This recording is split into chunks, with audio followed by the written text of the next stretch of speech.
Hello everyone. Now ancient Indian history के साथ साथ आज से हम शुरू करने वाले हैं एनवायरनमेंट मॉड्यूल को।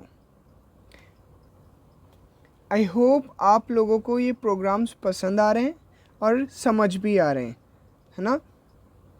और अगर आप इन वीडियोस को, इन सेशंस को प्रॉपरली फॉलो करते हैं तो ये मेरा प्रॉमिस है आप लोगों से कि मैं आपकी प्रिपरेशन को ईजी बना दूंगा और आप you will prepare with the fun.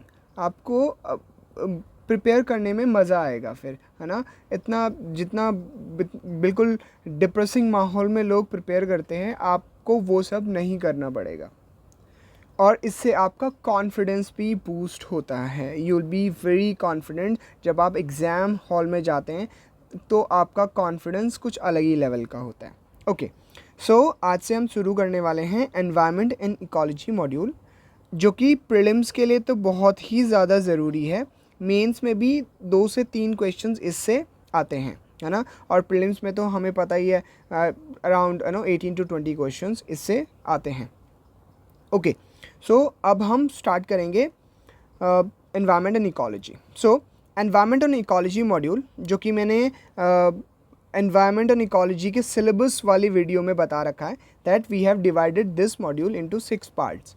तो अगर आपने वो सिलेबस वाली वीडियो नहीं देखी है तो सबसे पहले आपको सिलेबस वाली वीडियो देखनी है ना। क्योंकि जैसा मैंने आपको पहले भी बताया, और सिलेबस को ऑर्गेनाइज़ करना, कैटेगराइज करना मीन्स आपने अपना 25% प्रिपरेशन तो वहीं पर ख़त्म कर दी है, ठीक। तो आपको सबसे पहले वो वीडियोस देखनी है, बहुत ज़रूरी वीडियोस हैं वो।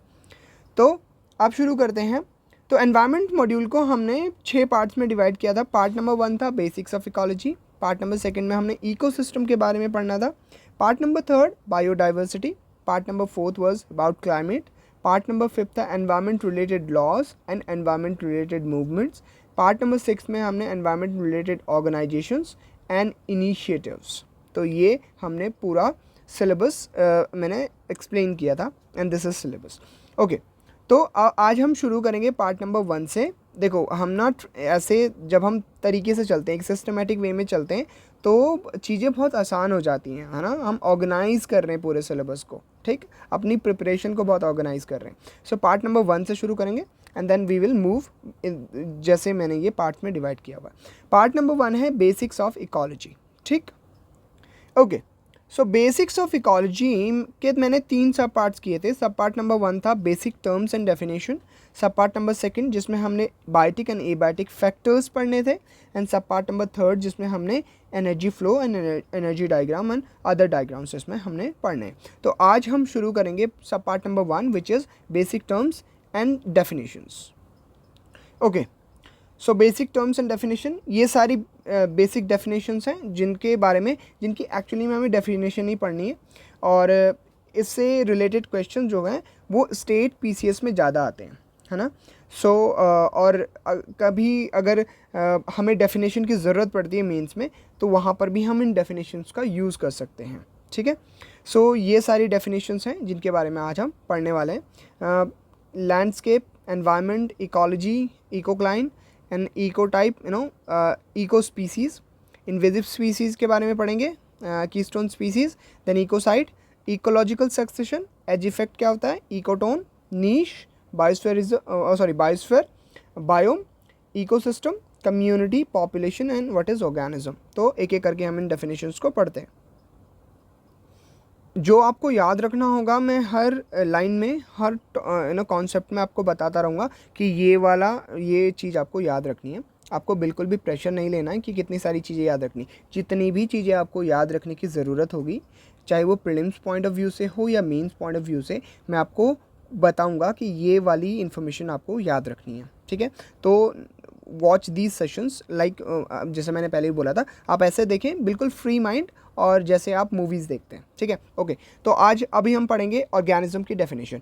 N organism is a fundamental functional unit in ecology because it interacts directly with the environment as well as with the other organisms. तो the basic fundamental functional unit क्या है किसी भी इकोलॉजी की, वो है विच इज़ ऑर्गेनिज्म, राइट। तो ऑर्गेनिज्म जो है वो फंडामेंटल फंक्शनल यूनिट है। जैसे जो सेल होता है वो फंडामेंटल फंक्शनल यूनिट होता है हमारी बॉडी का, एक एक सेल को जोड़ के पूरी बॉडी बनती है। ऐसी एक एक ऑर्गेनिज्म को जोड़ के पूरी इकोलॉजी बनेगी, पूरा इकोसिस्टम एंड देन इकोलॉजी बनेगी। तो organism is the fundamental functional unit है इकोलॉजी का, क्योंकि ये डायरेक्टली इंटरेक्ट करता है with the environment as well as other organism. तो हम डायरेक्टली इंटरेक्ट करते हैं, एक ऑर्गेनिज्म डायरेक्टली इंटरेक्ट करता है एनवायरनमेंट के साथ भी, और अदर जो उसके साथी ऑर्गेनिजम्स हैं उनके साथ भी वो डायरेक्टली इंटरेक्ट करता है। So this is the definition of organism, याद करने की ज़रूरत नहीं है। Now what is population? Population क्या होती है? So it refers to the organisms of some species that are in proximity to one another. तो ये डेफिनेशन है ऑर्गेनिज्म पॉपुलेशन की। आपको ये डेफिनेशन अगेन याद नहीं रखनी। See these are the basic thing जो हमें पढ़ने पड़ते हैं। इतनी इम्पॉर्टेंट नहीं है ये इन्फॉर्मेशन, बट अगेन ये स्टार्ट एनवायरनमेंट मॉड्यूल स्टार्ट करने के लिए बेसिक चीज़ें पढ़नी पड़ेंगी। तो ये बेसिक चीज़ें हैं। थर्ड डेफिनेशन, कम्युनिटी किसे कहते हैं? It includes all the population occupying a given area. तो कम्युनिटी की डेफिनेशन आपको याद रखनी है कि अगर जितनी भी पॉपुलेशन है ना एक गिवन एरिया में, फॉर एग्जांपल इतना बड़ा अगर ये फॉरेस्ट है तो इसमें जितनी भी पॉपुलेशन है, चाहे वो डियर्स की हो चाहे वो बर्ड्स की हो, तो जितनी भी पॉपुलेशन है उसको एक कम्युनिटी कहते हैं। ठीक है। सो सबसे पहले आता है ऑर्गेनिज्म, ऑर्गेनिज्म के बाद आता है पॉपुलेशन एंड देन आता है कम्युनिटी। ठीक है। सो ऐसे सो इट इज़ लाइक कि सबसे पहले ऑर्गेनिज्म आएगा, फिर बहुत सारे ऑर्गेनिजम्स को जोड़ के पॉपुलेशन आएगी। मतलब बहुत सारे ऑर्गेनिज्म सेम टाइप की स्पीसीज़ के एक झुंड को पॉपुलेशन बोलेंगे। देन पॉपुलेशंस को, डिफरेंट स्पीसीज़ की पॉपुलेशन को जब हम इकट्ठा रखते हैं तो उसको बोलते हैं कम्युनिटी। तो ये लोअर से हायर की तरफ चल रहा है ना। This is the lower thing यहाँ जब हम बात करते हैं ऑर्गेनिज्म की, एंड देन ये हायर की तरफ जा रहा है। Organism to population, then population to community. अब हम और हायर जाएंगे इकोलॉजी में। ठीक है। अब हम पहुँचते हैं इकोसिस्टम पे। सबसे पहले पढ़ा था पॉपुलेशन, फिर ऑर्गेनिज्म, फिर कम्युनिटी, एंड देन कम्युनिटी के बाद आएगा ecosystem. A group of organisms interacting among themselves and with the environment. तो ये डेफिनेशन सबसे ज़्यादा इम्पॉर्टेंट है, मोस्ट इम्पॉर्टेंट डेफिनेशन, और ये आपको थॉरो याद होनी चाहिए, बिल्कुल ये आपको रटी हुई होनी चाहिए ऐसे। तो व्हाट इज़ इकोसिस्टम? इकोसिस्टम में जो ऑर्गेनिजम्स हैं वो आपस में तो इंटरेक्ट करते ही हैं, बट वो साथ में किससे भी इंटरेक्ट करते हैं? एनवायरनमेंट के साथ भी इंटरेक्ट करते हैं। तो organisms interacting among themselves as well as with the environment. So environment के साथ भी interact करते हैं। ये definition, इस पे question भी पूछा गया है ecosystem पे। ठीक है। तो ये आपको definition याद रखनी है। अब और आगे बढ़ते हैं तो आता है और बड़ी चीज़ जिसको कहते हैं biome। ठीक। So biome क्या है? It refers to a large regional or subcontinental ecosystem characterized by similarity in vegetation and climate. It is made similar ecosystem. An ecosystem is much smaller than biome. तो सबसे पहले हमने population पढ़ा था, सबसे पहले हमने organism पढ़ा था। organism को जोड़ के population बने थे, populations को जोड़ के बहुत सारी species की community बनी थी। community में जब organism एक दूसरे से interact करते हैं और ऑर्गेनिज्म एनवायरनमेंट के साथ भी इंटरेक्ट करते हैं तो देन हमने पढ़ा था इकोसिस्टम। देन इकोसिस्टम, बहुत सारे इकोसिस्टम को जब हम जोड़ते हैं तो हम पहुंचते हैं बायोम पे। बायोम की जब हम बात करते हैं तो बायोम एक लार्ज एरिया का हम मानते हैं उसको। फॉर एग्जांपल अगर बायोम को यहाँ इस मैप में मैं देखूँ, सो ये वाला एरिया है ना, इतना बड़ा एरिया, इस वाले इंडिया को ही ले लेते हैं, तो इस वाले एरिया को ये एक बायोम कहलाएगा, है ना। ये एक बायोम है, it is a single biome. यहाँ पर बायोम में चीज़ कैरेक्टरिस्टिक क्या है बायोम के? यहाँ पे वेजिटेशन सिमिलर होती हैं लगभग, है ना, और इवन क्लाइमेट भी सिमिलर रहता है। ठीक। सो बायोम की ये similarity, and biome is larger than ecosystem. ठीक। देन बायोम से भी बड़ी चीज़ है biosphere. Biosphere is the global sum of all ecosystems. तो सबसे पहले पढ़ा था ऑर्गेनिजम्स को ऐड करके पढ़े थे, बनी थी पॉपुलेशन। देन पॉपुलेशन के बाद आई थी कम्युनिटी। देन कम्युनिटी के बाद हमने पढ़ा इकोसिस्टम। देन इकोसिस्टम, बहुत सारे इकोसिस्टम को इकट्ठा बना के हमने बनाया था बायोम। एंड देन बायोम, बहुत सारे बायोम्स को, पूरे वर्ल्ड के छोटे छोटे बायोम्स को जोड़ के बनेगा बायोस्फीयर। बायोस्फीयर, बायो मतलब लाइफ, स्फीयर मतलब combination, total sum of life, है ना। तो अर्थ में जितनी भी लाइफ्स हैं, जितनी भी जिंदगियां हैं, उनको जोड़कर एक बायोस्फीयर बनता है। सो अगर हम बायोस्फीयर की बात करते हैं तो हम पूरे अर्थ की वहाँ पर बात करते हैं। और जब हम अर्थ की बात करते हैं तो वहाँ पे सब टाइप की पॉपुलेशन आ जाती है, सब टाइप के species, all type of species will come under the biosphere. So biosphere is the global sum of all ecosystem. It can also be termed as the zone of life on earth. ठीक है. So biosphere means complete earth. So ये ऐसे ऐसे बन रही हैं चीज़ें. जैसे इंडिविजुअल, ये इंडिविजुअल, बहुत सारे इंडिविजुअल को जोड़ के पॉपुलेशन बनी, पॉपुलेशन. देन ये है सर्कल ऑफ कम्युनिटी, ये कम्युनिटी मतलब इंडिविजुअल सबसे छोटा, बहुत सारे इंडिविजुअल को जोड़ के पॉपुलेशन, फिर कम्युनिटी, फिर आएगा ecosystem, and then biome, and then सबसे बड़ा बायोस्फीयर. जैसे हमने पढ़ा भी है पहले एटम को जोड़ के मॉलिक्यूल, देन मॉलिक्यूल्स को जोड़ के सेल को, बहुत सारे सेल्स को जोड़ के टिश्यू, देन टिश्यू को जोड़ के ऑर्गन, एंड देन ऑर्गन को जोड़ के organ system, and then body system. Then पूरी बॉडी ऑर्गन सिस्टम को जोड़ के बनता है ऑर्गेनिज्म, देन ऑर्गेनिज्म को जोड़ के पॉपुलेशन, कम्युनिटी, इकोसिस्टम, और फिर हम इस तरफ बढ़े हैं. तो ऐसे जो है ये प्रोग्रेस कर रहे हैं.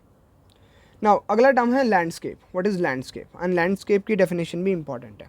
तो landscape are partially heterogeneous geographic area characterized by the diverse interacting patches of ecosystem.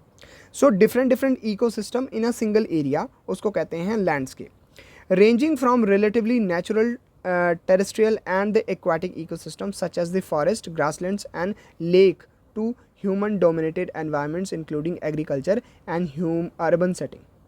So different जो इकोसिस्टम्स को जोड़ेंगे, अगर इकट्ठा रख देंगे तो उसको कहेंगे landscape.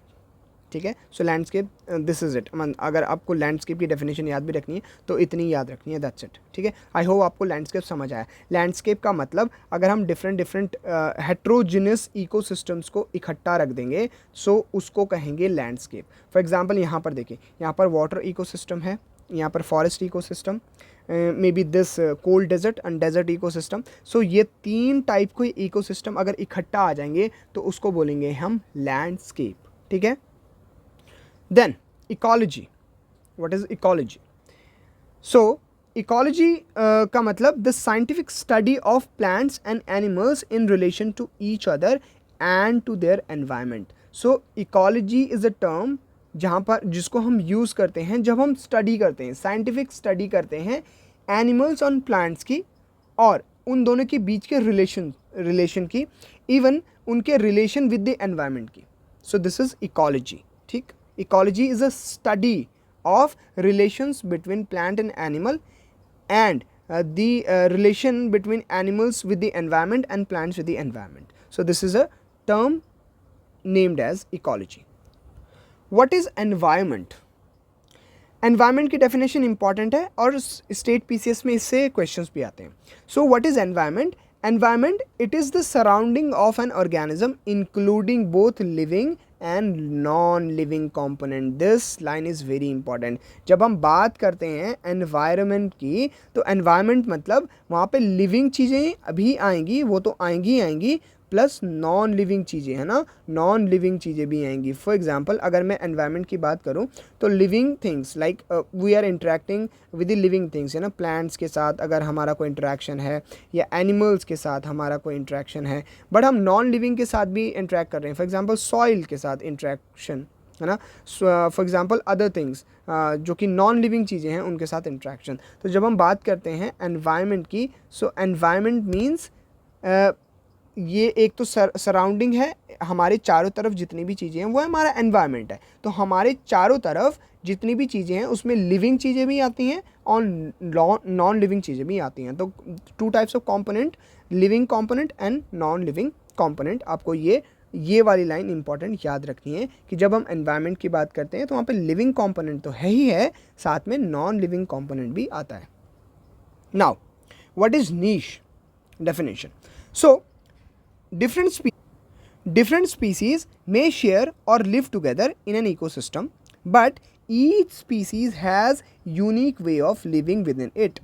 Ecological niche describe the physical space occupied by an organism, habitat की बात हम जब करते हैं, and its functional role in the community of organism. ठीक, तो नीश का मतलब एक तो नीश एक इकोसिस्टम के अंदर, बट जब हम बात करते हैं नीश की तो वो एक इकोसिस्टम के अंदर जो स्पीसीज़ हैं उनका जो रोल है उस इकोसिस्टम में एक तो अलग होगा। फॉर एग्जांपल जब हम बात करते हैं एक इकोसिस्टम के अंदर, फॉरेस्ट इकोसिस्टम के अंदर, वहाँ पर डीर भी है एंड लायन भी है। सो both organism living in a single ecosystem, in a same ecosystem, but they have different functional role. उनका रोल अलग अलग है और उनका वे ऑफ लिविंग भी डिफरेंट है। ठीक, both have different way of living, but though they are living in a single ecosystem, same ecosystem, but they are living, they are unique, they have the unique way of living and they have the different functional role in that community. So niche का मतलब एक ही ecosystem में रह रहे हैं but उनका अलग रहने का स्टाइल है। They have different and unique way of living, but and the same time they have the different functional role. उनका जो फंक्शनल रोल है उस इकोसिस्टम में वो अलग अलग है। डीर का फंक्शनल रोल अलग है एंड लायन का फंक्शनल रोल अलग है, but they both of them live in a single ecosystem. So this is what the niche is. Next term is ecotone. Ecotone क्या होता है? Ecotone is a transition area between two ecosystems. So यहाँ पर अगर मैं बात करूँ, ये transition area है ना? This area is a transition area between the water ecosystem, an aquatic ecosystem and forest ecosystem या grassland या forest ecosystem. So this is the transition area. So ecotone is the transition area between two ecosystems. It is where the two communities meet and integrate. तो यहाँ पर दो community meet करेंगी. For example यहाँ पर जो fishes होंगी या जो भी होंगी, तो यहाँ पर दो कम्युनिटी मीट करेंगी और इंटीग्रेट करेंगी। एंड ये बहुत ही डाइवर्स, यहाँ पर ये जो एरिया वो बहुत, जब हम बात करते हैं ऑर्गेनिजम्स की, तो यहाँ पर डिफरेंट टाइप ऑफ ऑर्गेनिजम्स होंगे, है ना, more different type of organisms होंगे, डाइवर्सिटी होगी ऑर्गेनिजम्स की यहाँ पे। सो इकोटोन का मतलब ये ट्रांजिशन एरिया है बिटवीन टू इकोसिस्टम, जहाँ पर दो इकोसिस्टम आपस में मिलते हैं, ये वाला एरिया उसको कहते हैं इकोटोन। ठीक है। Now next term is edge effect.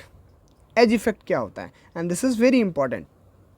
So edge effect इस डायग्राम से समझते हैं। देखो, ये इकोसिस्टम ए है और ये इकोसिस्टम बी है, दो इकोसिस्टम है। नाउ इकोसिस्टम ए में जो है हमें दिख रही हैं 3 स्पीसीज। ठीक है, एक रेड वाली, ये येलो वाली and this blue. So 3 species है। Same with the ecosystem B. Ecosystem B में भी 3 स्पीसीज है, red, yellow and blue. But जब ये दो वो जगह है जहाँ पर ये दोनों इकोसिस्टम जो है वो इंटीग्रेट कर रही होंगी, जो यहाँ पर जहाँ पर कि ये दोनों मिल रही होंगी, ओवरलैप कर रही होंगी। This is the overlapping area where two ecosystems are overlapping. So ये ओवरलैपिंग एरिया है। तो इस ओवरलैपिंग एरिया को हम, क्योंकि ये ओवरलैप कर रहा है, तो यहाँ पर स्पीसीज डाइवर्सिटी बढ़ जाएगी। Diversity of species will increase here, और इसी को कहते हैं एज इफेक्ट, कि एजेस इकोसिस्टम के एजेस पे स्पीसीज की डाइवर्सिटी बढ़ जाती है, तो इसको कहते हैं एज इफेक्ट। ठीक है, ये एक टाइप का इफेक्ट है जहाँ पर दो इकोसिस्टम आपस में मिलेंगे, एजेस उनके मिलेंगे और वहाँ पर स्पीसीज की डाइवर्सिटी बढ़ जाएगी। The edge effect is an ecological concept that describe how there is a greater diversity of life in the region where the edge of two adjacent ecosystem overlap. तो ये वाला एरिया दो ecosystem ए और ecosystem B जिनमें तीन species थी वो यहाँ पर ओवरलैप कर रही हैं और हमें कितनी स्पीसीज मिल रही हैं? 9 स्पीसीज मिल रही हैं। ये 3 स्पीसीज, देन ये 3 स्पीसीज एंड एक अलग टाइप की स्पीसीज भी हमें वहाँ पर मिल रही है। ठीक है, तो टोटल वैसे 6 स्पीसीज थी दोनों इकोसिस्टम में, बट एज इफेक्ट की वजह से यहाँ पर हमें कितनी स्पीसीज मिल रही हैं? 9 स्पीसीज। ठीक है, at the edge of two overlapping ecosystems you can find species from both of these ecosystems as well as unique species. ये 3 species यूनिक स्पीसीज आ गई हैं। ये वाली तो सेम थी, है ना, ये 3 जो हैं वो ए वाली से हैं और ये 3 जो हैं वे बी वाली से हैं, बट ये 3 जो हैं ये अलग यूनिक स्पीसीज वहाँ पर डेवलप हो जाती है, that are not found in either ecosystem. ये कहीं भी नहीं, दोनों में से कहीं भी नहीं थी, बट वहाँ पर ये फॉर्म हो गई हैं, but are specially adapted to the conditions of the transition zone between the two edges. ठीक है, so this is edge effect. Now next term is ecocline. Ecocline क्या होता है? जब हम एक इकोसिस्टम से दूसरे इकोसिस्टम में जाते हैं, ठीक है, जब हम एक इकोसिस्टम से ग्रेजुअली दूसरे इकोसिस्टम में we are changing the ecosystem. तो जब हम इकोसिस्टम को चेंज करते हैं तो क्या होता है कि जो स्पीसीज का कंपोजिशन है उसमें भी चेंज आता है। इस इकोसिस्टम से जब हम इस इकोसिस्टम में जाएंगे तो हम देखेंगे कि यहाँ पर स्पीसीज़ का कंपोजिशन कैसे चेंज हो रहे हैं। यहाँ पर अलग कंपोजिशन होगा स्पीसीज़ का और इस इकोसिस्टम में अलग कंपोजिशन होगा। A gradual continuous change in the species composition between the to ecosystem. एक तो ग्रेजुअल है और कॉन्टिन्यूस है। जब हम एक ए इकोसिस्टम से बी इकोसिस्टम की तरफ मूव करेंगे तो हमें एक ग्रेजुअल चेंज दिखेगा स्पीसीज़ की कंपोजिशन में, है ना। यहाँ पर species A and B and C होगा और यहाँ पर आके ए बी और डी हो जाएगा, तो gradual, then A D and E हो जाएगा। ऐसे ग्रेजुअली चेंज हो रही हैं कंपोजिशन स्पीसीज़, है ना। तो स्पीसीज़ धीरे धीरे ग्रेजुअली चेंज हो रही हैं, इसको कहते हैं हम इकोक्लाइन। Now this term is also very important और ये आपको याद होनी चाहिए इसकी definition. This is keystone species. So keystone मतलब बहुत इंपॉर्टेंट, की स्टोन, है ना, की स्टोन है, बहुत इंपॉर्टेंट है। तो ये स्पीसीज़ जो होती है ये ऐसी स्पीसीज़ है, इसको पढ़ते हैं, a species that has a disproportionately large effect on its environment relative to its abundance. For example हम बात करते हैं टाइगर की। सो टाइगर का नंबर तो बहुत ज़्यादा नहीं है, बट अगर टाइगर ज़रूरत से ज़्यादा कम हो गए या ज़रूरत से ज़्यादा इनकी संख्या बढ़ जाती है, इनका नंबर बढ़ जाता है, तो इससे एनवायरनमेंट पे एक बहुत डिसप्रोपोर्शनेट इफ़ेक्ट पड़ता है, बहुत बड़ा इम्पैक्ट पड़ेगा एनवायरनमेंट पे। सो इसको कहते हैं keystone species. So tiger is also a keystone species. ठीक है, टाइगर इंडिया में हमने टाइगर को कीस्टोन स्पीसीज़ डिक्लेयर किया हुआ है क्योंकि इसकी थोड़े से भी चेंज से हमारे एनवायरनमेंट पे बहुत बड़ा इम्पैक्ट पड़ता है, that is keystone species. Okay, मतलब इनका नंबर तो बहुत ज़्यादा बड़ा नहीं है, बट इनका impact on environment is very big, that is keystone species. Deer का नंबर बहुत ज़्यादा है, बट इनका इम्पैक्ट इतना बड़ा नहीं है एनवायरनमेंट पे जितना इनका नंबर, टाइगर का नंबर बहुत कम है, बट इनका इम्पोर्टेंस और इनका इम्पैक्ट ऑन एनवायरनमेंट बहुत बड़ा है, इसलिए इनको कहते हैं कीस्टोन स्पीसीज़। अगला टर्म है इकोटाइप और इको स्पीसीज़। इकोटाइप और इको स्पीसीज़ किसे कहते हैं? So describe a genetically distinct geographic variety, population और race within a species. Species same होगा बट इसके जेनेटिक्स में चेंज आएगा। चेंज क्यों आएगा? क्योंकि ज्योग्राफी चेंज हो जाती है। तो स्पीसीज तो सेम है बट इसके जेनेटिक्स में चेंज आ गया because of distinct geographic location. Which is adapted to a specific environmental condition. क्योंकि जियोग्राफी चेंज हो गई तो स्पीसीज तो सेम थी, बट इसके जेनेटिक्स में चेंज आया। और वो जेनेटिक्स में चेंज क्यों आया? क्योंकि उसको अलग जियोग्राफी में अडेप्ट करना था। So same species but genetically different. And genetically different वो इसलिए हो गई क्योंकि उनको एनवायरनमेंट में अडेप्ट करना था। फॉर एग्जांपल चीता आजकल बहुत ज़्यादा न्यूज़ में भी है।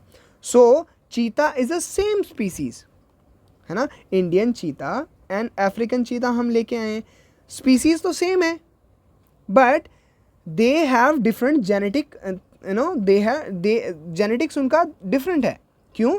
क्योंकि African environment is different and Indian environment is different, though they are same species. तो उसको कहते हैं इको टाइप और इको स्पीसीज। ठीक है।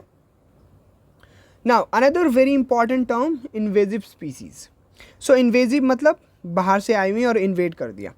अ नॉन नेटिव, तो ये नॉन नेटिव होते हैं, मतलब वहाँ के रहने वाले नहीं हैं। A non native species whose introduction to an area is likely to cause economic और environmental harm to the native species. So कि कोई बाहर से हमने एक स्पीसीज़ इंट्रोड्यूस कर दी जिससे कि जहाँ इस इंट्रोडक्शन की वजह से जो वहाँ की नेटिव पॉपुलेशन थी उस पर इम्पैक्ट एडवर्स इम्पैक्ट पड़ता है, नेगेटिव इम्पैक्ट पड़ता है। सो इसको कहते हैं, जो हमने इंट्रोड्यूस करी स्पीसीज़ उसको कहते हैं इन्वेजिव स्पीसीज़। छिपकली जो हमारे घरों में घूमती है ना, वो छिपकली जो है वो एक इन्वेजिव स्पीसीज़ है ना। सो क्योंकि उसका नेचुरल प्रेडेटर नहीं था इंडिया में, तो इसलिए वो छिपकली तो हर घर में ही मिलती है लगभग। सो इसलिए वो क्योंकि नेचुरल प्रेडेटर ना होने की वजह से बहुत अबंडेंस है उनका नंबर, है ना, बहुत ज़्यादा है वो नंबर में। सो छिपकली is a invasive species in India. ठीक है, जो कि बाहर से इंट्रोड्यूस करी गई थी। कौन सी कंट्री से इंट्रोड्यूस करी है ये मुझे याद नहीं है, बट हाँ इन्वेजिव स्पीसीज़ है ना छिपकली। Next term is ecocide. Ecocide is like suicide. Suicide मतलब खुद को ही मारना, साइड मतलब मारना, सू मतलब खुद को, सुसाइड मतलब खुद को किल कर देना, एंड इकोसाइड मतलब इकोलॉजी का सुसाइड, है ना, ऐसे ही कुछ। ओके, सो इकोसाइड और eco catastrophe is the extensive damage to destruction of और loss of ecosystem of a given territory. So ecosystem का loss, destruction of ecosystem is known as ecocide, that's it, whether by human agency और by other. So ये या तो human made होगा या natural भी हो सकता है, to such an extent that the peaceful enjoyment by the inhabitant of that territory has been or will be severely dismissed. So ecocide means catastrophic impact on a destruction, even destruction of the ecosystem, चाहे वो humans करें या natural हो। ठीक है, so it is ecocide. Ecocide is suicide of ecosystem। ठीक है, तो ऐसा है वो। Now another very important term, ecological succession. So ecological succession मतलब क्या? देखो, ecological succession मतलब कि धीरे धीरे जो है ओवर टाइम धीरे धीरे स्पीसीज का स्ट्रक्चर चेंज होगा। ठीक है, एक इकोलॉजिकल कम्युनिटी में स्पीसीज का स्ट्रक्चर चेंज होगा। फॉर एग्जांपल यहाँ देखो, अभी ना यहाँ इसकी बात कर रहा हूँ, तो इस स्टेज में यहाँ पर एक छोटी छोटी घास है ना। अब धीरे धीरे क्या होगा, धीरे धीरे प्रोग्रेस करेगा और यहाँ पर धीरे धीरे छोटी छोटी बुशेस, है ना, उगने शुरू हो गई, दो छोटी छोटी झाड़ियाँ उगने शुरू हो गई।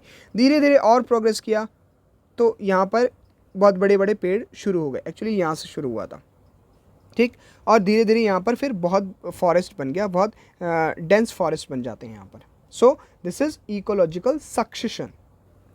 सो ecological succession is the observed process of change in a species structure of an ecological community over time. So over the time धीरे धीरे ecological species change होती रहती हैं in a ecosystem. The time scale can be decade. For example, after a wildfire, जब आग लग जाती है, ये देखो यहाँ पर एग्जाम्पल भी है, after a wildfire और even million of years after a mass extinction। ठीक है, तो यहाँ पर फॉर एग्जांपल ये फॉरेस्ट था, फॉरेस्ट में आग लगी तो फॉरेस्ट बिल्कुल डिस्ट्रॉय हो गया यहाँ 4th स्टेज तक आते आते। अब धीरे धीरे इकोलॉजिकल सक्सेशन शुरू होगा। अभी हम primary succession and secondary succession पढ़ेंगे। प्राइमरी सक्सेशन क्या होता है, सेकेंडरी सक्सेशन होगा क्या, वो आगे आएगा। अभी धीरे धीरे क्या होगा, अब धीरे धीरे ये यहाँ पर शुरू हो जाएगी घास उगनी, फिर घास उगनी, फिर मैंने ये आपको प्रोग्रेस ऐसे करके बताई थी। सो this is what the ecological succession is, कि धीरे धीरे स्पीसीज़ का स्ट्रक्चर चेंज होता रहता है इन अ इकोलॉजिकल कम्युनिटी, है ना, विद अ टाइम, है ना। इसको डेकेड्स लगते हैं, बहुत ज़्यादा साल ईयर्स लगते हैं इसको कंप्लीट होने में, ठीक है।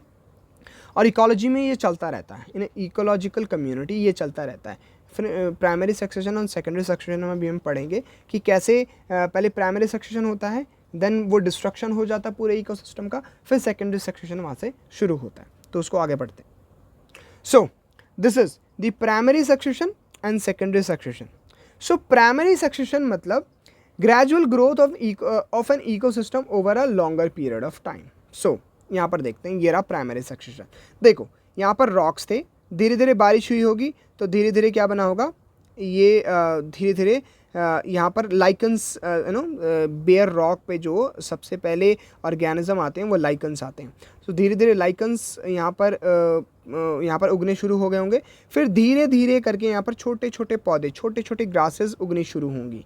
अब धीरे धीरे क्या होगा कि यहाँ पर जो है छोटे छोटे बुशेस स्टार्ट हो जाएंगे और धीरे धीरे यहाँ पर बड़े बड़े पेड़ उगने शुरू हो जाते हैं और लास्ट में ये क्या बन जाता है, ये एक डेंस फॉरेस्ट बन के तैयार हो जाता है। तो यहाँ पर ये एक डेजर्ट से हम कहाँ तक पहुँच गए, फॉरेस्ट इकोसिस्टम तक पहुँच गए। इसको कहते हैं primary succession. Primary succession is the gradual growth of an ecosystem over a longer period of time, ठीक है। सो ये ग्रेजुअल ग्रोथ है। नाउ अब सेकेंडरी सक्सेशन क्या होगा, जब प्राइमरी सक्सेशन हो जाएगा तो अब जो है इकोसाइड आएगा। इकोसाइड मतलब डिस्ट्रक्शन ऑफ इकोसिस्टम, चाहे वो ह्यूमन मेड हो चाहे वो नेचुरल हो। सो इकोसिस्टम का अब डिस्ट्रक्शन होगा। फॉर एग्जांपल यहाँ पे फॉरेस्ट फायर लग गई, ये रही, तो फॉरेस्ट फायर होने के बाद ये पूरा जो है यहाँ पर इकोसिस्टम डिस्ट्रॉय हो जाता है और फिर से सेकेंडरी सक्सेशन स्टार्ट होता है। अब सेकेंडरी सक्सेशन स्टार्ट होगा। अब यहाँ से धीरे धीरे जो है कुछ टाइम के बाद बारिश जब होगी यहाँ पर धीरे धीरे छोटे छोटे पौधे उगना स्टार्ट हो जाते हैं और फिर धीरे धीरे करके वही प्रोसेस फिर से चलता है, छोटे छोटे पौधे, फिर ग्रासेस एंड देन पेड़ and then complete forest. So secondary succession is the series of community changes which takes place on a previously colonized but disturbed or damaged habitat. ये previously colonized थी, यहाँ पे फॉरेस्ट था, but क्या हुआ, forest fire की वजह से कंप्लीट इकोसिस्टम डिस्ट्रॉय हो गया और उसके बाद धीरे धीरे एक कम्युनिटी, है ना, सीरीज ऑफ कम्युनिटी चेंजेस आते हैं और जिससे धीरे धीरे सेकेंडरी सक्सेशन शुरू हो जाता है, ठीक है। So this is secondary succession. Now I hope आपको ये समझ आया, ये टर्म्स आपको समझ आई। इनमें से बहुत सारी डेफिनेशन थी जो आपको केवल जाननी थी, सारी डेफिनेशन याद नहीं रखनी, कुछ ही डेफिनेशंस याद रखनी है। For example primary succession and secondary succession का आपको आइडिया होना चाहिए दैट व्हाट इट इज़, है ना, मेंस में कहीं पर काम आ सकता है लिखने को, ठीक। Now basic terms and definitions इतनी थी और हमने सब पार्ट नंबर 1 ख़त्म कर दिया है ना, सब part number 1 which was basic definition and basic terms, जो हमने यहाँ पर कंप्लीट कर दिए हैं। अगेन इनमें से बहुत सारे क्वेश्चंस नहीं बनते, बट हाँ स्टेट पब्लिक सर्विस कमीशंस में, स्टेट पीसीएस में इसमें से क्वेश्चंस बन सकते हैं। यूपीएससी में रेयर चांस है कि इससे क्वेश्चन बनेगा। अभी मैं जब मैं एक नई सीरीज़ लेके आऊँगा जिसमें हम प्रीवियस ईयर क्वेश्चंस को डिस्कस करेंगे विद द नोट्स, है ना, जिसमें मैं आपको नोट्स भी प्रोवाइड करूँगा जो भी मैंने पढ़ाया होगा। सो इन सब के नोट्स मैं वहाँ पर आपको प्रोवाइड करूँगा और उन नोट्स में सब कुछ दिया होगा जो आपको याद रखना है, ठीक है। सो जब मैं आपको बताऊँगा तो वहाँ पर हम डिस्कस करेंगे कि कौन से क्वेश्चन कहाँ से आ सकते हैं और कैसे क्वेश्चन कहाँ से आ सकते हैं। हम कंप्लीट एनालिसिस करेंगे क्वेश्चंस का, ठीक है। सो आज के लिए इतना ही था। एनवायरनमेंट हमने शुरू कर दिया और अब हम एनवायरनमेंट एंड हिस्ट्री इवन और भी सब्जेक्ट में स्टार्ट करूँगा। सो this is it for this video. Thank you for watching.